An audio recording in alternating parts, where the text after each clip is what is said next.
Chemistry 9th के एक important topic electronegativity के साथ दोबारा हाजिर खिदमत। इससे पहले कि हम इस टॉपिक को प्रोसीड कर लें, आज का food for thought, what is the importance of noble gases. आपने इस सवाल को ढूंढने की जुस्तजू करनी है। इस वीडियो के आखिर में आपने अपना आंसर मेरे आंसर के साथ मैच करना है। जब भी हम किसी केमिकल बॉन्ड की बात करते हैं, केमिकल बॉन्ड दरअसल वो कशिश की क़ुव्वत होती है जो एक से ज़्यादा एटम्स को आपस में जुड़े रख के या जकड़े रख के, ऐसी क़ुव्वत कशिश केमिकल बॉन्ड कहलाती है। केमिकल बॉन्ड की बहुत सारी किस्म है, लेकिन दो काबिल ज़िक्र अक़साम, एक आयनिक बॉन्ड और एक कोवलेंट बॉन्ड होती है। आयनिक बॉन्ड ऐसी बॉन्ड होती है जिसमें दो मिलने वाले एटम्स एक इलेक्ट्रॉन डोनेट करता है और दूसरा एटम इलेक्ट्रॉन एक्सेप्ट करता है। इलेक्ट्रॉन देने और लेने के नतीजे में मुख्तलिफ या अपोजिट आयंस फॉर्म होते हैं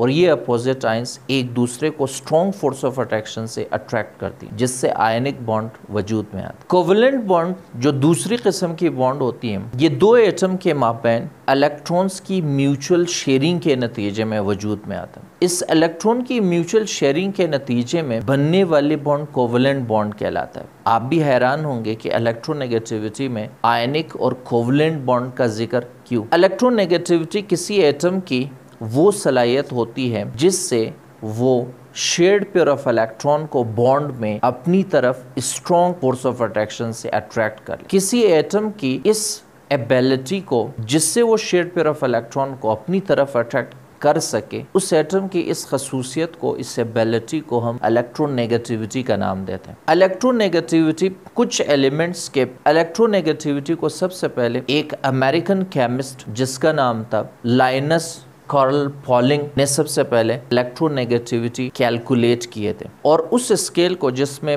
लाइनस पॉलिंग ने मुख्तलिफ एटम्स ऑफ एलिमेंट्स के इलेक्ट्रोनेगेटिविटी कैलकुलेट किए थे, उस स्केल को पॉलिंग स्केल कहा जाता है। मुख्तलिफ एटम्स के इलेक्ट्रोनेगेटिविटी की वैल्यू मुख्तलिफ होती है, लेकिन कुछ काबिल ज़िक्र एटम्स की इलेक्ट्रोनेगेटिविटी यहाँ पे हाइड्रोजन की इलेक्ट्रोनेगेटिविटी की वैल्यू 2.2, कार्बन की 2.5, सोडियम की 0.93 और क्लोरीन की इलेक्ट्रोनेगेटिविटी 2.8। सबसे पहले हमने ये समझना है कि इलेक्ट्रोनेगेटिविटी पीरियोडिक टेबल में किस तरह से left to right along the period और top to bottom along the group किस तरह से वेरी करते हैं। जी हाँ, हम ट्रेंड्स इन पीरियोडिक टेबल को डिस्कस कर रहे हैं। इलेक्ट्रोनेगेटिविटी की पीरियोडिक टेबल में ट्रेंड्स को समझने के लिए हमने ये भी समझना है कि इलेक्ट्रोनेगेटिविटी साइज डिपेंडेंट होता है। जिन एटम्स के साइज छोटे होते हैं, अमूमन इलेक्ट्रोनेगेटिविटी उन एलिमेंट्स के एटम्स की ज्यादा होती है। आप सोच रहे होंगे कि कौन से ऐसे एटम्स होते हैं जिनके साइज छोटे होते हैं। पीरियोडिक टेबल में जो राइट साइड पे पाए जाने वाले एलिमेंट्स होते हैं, ये एलिमेंट्स मोस्टली नॉन मेटल्स होते हैं। नॉन मेटल्स के साइज छोटे होते हैं और उसके साइज छोटे होने की वजह से उनकी न्यूक्लियस आउटर मोस्ट इलेक्ट्रॉन के ऊपर stronger force of attraction exert करता है। इस स्ट्रॉन्गर फोर्स ऑफ अट्रैक्शन के एक्सर्शन से ऑफ कोर्स ये small size non metallic atoms की इलेक्ट्रोनेगेटिविटी की वैल्यू भी ज्यादा होगी। इसका मतलब है कि हम पीरियोडिक टेबल में जब left to right along the period जाए तो लेफ्ट टू राइट इलेक्ट्रोनेगेटिविटी की वैल्यू बढ़ जाती है। इसके बढ़ने की वजह वही एटॉमिक साइज का कम होना होता है। जब हम लेफ्ट टू राइट जाते हैं, एटॉमिक साइज छोटे हो जाते हैं। छोटी size atoms nuclear force of attraction outer most इलाके के ऊपर ज्यादा होती है, और यही फोर्स ऑफ अट्रैक्शन जब ये एटम्स बॉन्ड की सूरत में होता है तो वहां पे जो शेयर्ड पेयर ऑफ इलेक्ट्रॉन होता है, ये एटम्स उन शेयर्ड पेयर ऑफ इलेक्ट्रॉन को स्ट्रांगली अपनी तरफ अट्रैक्ट करता है। लिहाजा लेफ्ट टू राइट इलेक्ट्रोनेगेटिविटी की वैल्यू बढ़ जाती है। जब हम ग्रुप में टॉप टू बॉटम की बात कर लें तो ग्रुप में टॉप टू बॉटम चूंकि एटॉमिक साइज बिलतरतीब बड़े हो जाते हैं और बड़े साइज एटम्स में न्यूक्लियर की फोर्स ऑफ अट्रैक्शन कमज़ोर पड़ जाती है, इस तरह से ये एटम्स जब किसी भी कंपाउंड या मालिक्यूल में पाए जाते हैं, लार्ज साइज होने की वजह से इनके nucleus shared pair of electron के ऊपर कम फोर्स ऑफ अट्रैक्शन एक्सर्ट करता है, जिसकी वजह से ऊपर से नीचे इलेक्ट्रोनेगेटिविटी की वैल्यू कम हो जाती है या डिक्रीज कर जाता है। ट्रेंड्स एंड पीरियोडिक टेबल को समझने के बाद हम ये समझने की कोशिश कर लेंगे कि इलेक्ट्रोनेगेटिविटी की क्या प्रैक्टिकल इंपॉर्टेंस होती है। इलेक्ट्रोनेगेटिविटी की दो प्रैक्टिकल इंपॉर्टेंस होती है।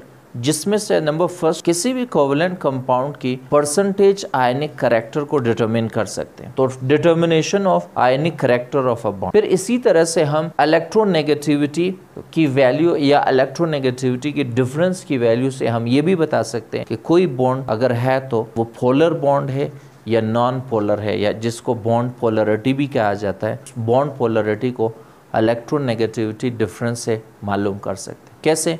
Let us understand. हम जानते हैं कि जब भी बॉन्ड बनती है तो बॉन्ड दो या दो से ज्यादा एटम्स के बीच में बनती है, और ये एटम्स सिमिलर और डिसिमिलर दोनों हो सकते हैं। ये एटम्स मेटल्स, नॉन मेटल और मेटल नॉन मेटल, ये मुख्तलिफ किस्म के बॉन्ड्स फार्मेशन होते हैं। यहाँ पे हम जिन बॉन्ड्स को डिस्कस करते हैं वो है non metal and non metal के बीच में फॉर्म होने वाली बॉन्ड, और फिर इसी तरह से मेटल और नॉन मेटल के बीच में बनने वाली जो बॉन्ड होती है, हम उसको इलेक्ट्रोनेगेटिविटी की पर्सपेक्टिव में समझने की कोशिश करें। अगर हम सबसे पहले कार्बन एलिमेंट को ले लें, कार्बन एटम को ले लें, और फिर इसी तरह से कार्बन के साथ साथ हम हाइड्रोजन को ले लें, तो कार्बन और हाइड्रोजन जिस कंपाउंड में एक साथ मौजूद होती है वो हमारी नेचुरल गैस है। नेचुरल गैस जिसका स्ट्रक्चर CH4 होता है। ये जो 4 लाइंस यहाँ मैंने ड्रॉ किए हैं सिंगल कोवेलेंट बॉन्ड को शो करता है कार्बन और हाइड्रोजन के बीच। अगर हम कार्बन और इन हाइड्रोजन की इलेक्ट्रोनेगेटिविटी डिफरेंस मालूम करना चाहे तो कार्बन की इलेक्ट्रोनेगेटिविटी 2.5 है, हाइड्रोजन की इलेक्ट्रोनेगेटिविटी 2.2 है। तो ये डिफरेंस ये almost 2.5 minus 2.2 is equal to 0.3। ये हमारे पास एक कंपाउंड है जिसको आपने कंसीडर करना है। फिर इसी तरह से अगर हम एक और कंपाउंड ले लें, और वो कंपाउंड गालिबन हमारी सोडियम क्लोराइड होगी। सोडियम क्लोराइड में sodium positive ion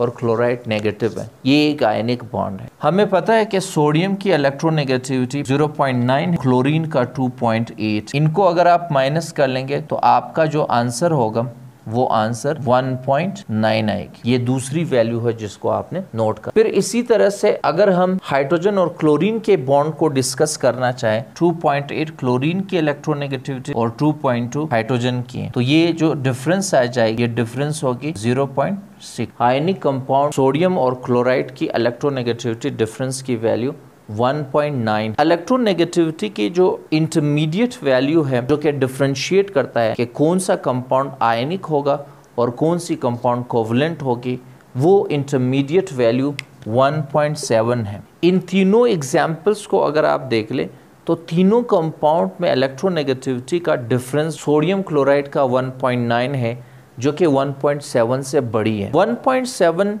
intermediate value है, ये बॉर्डर लाइन है between covalent and ionic compound. ऐसे तमाम कंपाउंड्स या मॉलिक्यूल्स जिनकी इलेक्ट्रोनेगेटिविटी डिफरेंस 1.7 से बड़ी होगी तो उसकी आयनिक कैरेक्टर ज्यादा होगी और वो कंपाउंड आयनिक होगा। जिन कंपाउंड्स की इलेक्ट्रोनेगेटिविटी की वैल्यू 1.7 से छोटी होगी, ये इंटिमेट करता है कि वो कंपाउंड या मॉलिक्यूल आयनिक की बजाय कोवेलेंट कंपाउंड या मॉलिक्यूल होगा। आपको नजर आ रहा है कि HCl और मीथेन दोनों की इलेक्ट्रोनेगेटिविटी की वैल्यू 1.7 से कम है और ये दोनों कंपाउंड कोवेलेंट कंपाउंड, जबकि सोडियम क्लोराइड की वैल्यू 1.9 है जो कि 1.7 से बड़ी, और सोडियम क्लोराइड एक आयनिक कंपाउंड है। फिर इसी तरह से हमारे पास एक और वैल्यू है 0.5 बॉर्डर लाइन होता है between polar and non polar covalent compounds. Polar and non polar covalent compounds क्या होते हैं? पोलर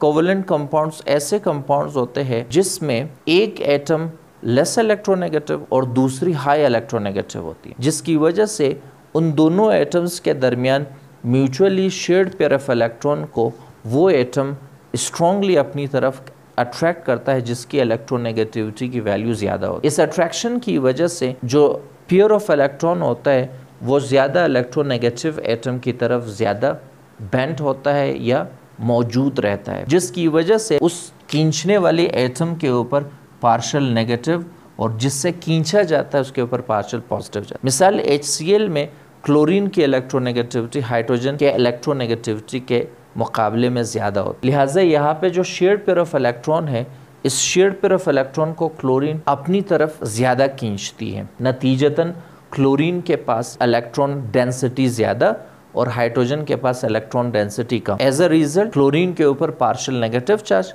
हाइड्रोजन के ऊपर पार्शियल पॉजिटिव। ऐसे बॉन्ड को पोलर कोवेलेंट बॉन्ड कहा जाता है और ऐसे मॉलिक्यूल को पोलर कोवेलेंट मॉलिक्यूल कहा जाता है। फिर इसी तरह से नॉन पोलर कोवेलेंट कंपाउंड्स या मॉलिक्यूल्स ऐसे कंपाउंड होता है जिसमें कंबाइन होने वाले एटम्स के इलेक्ट्रोनेगेटिविटी डिफरेंस 0.5 से छोटी हो, वो नॉन पोलर होगी। ऐसे मॉलिक्यूल्स के एटम्स एक दूसरे के शेयर्ड पेयर ऑफ इलेक्ट्रॉन को सेम फोर्स ऑफ अट्रैक्शन से अट्रैक्ट होती है।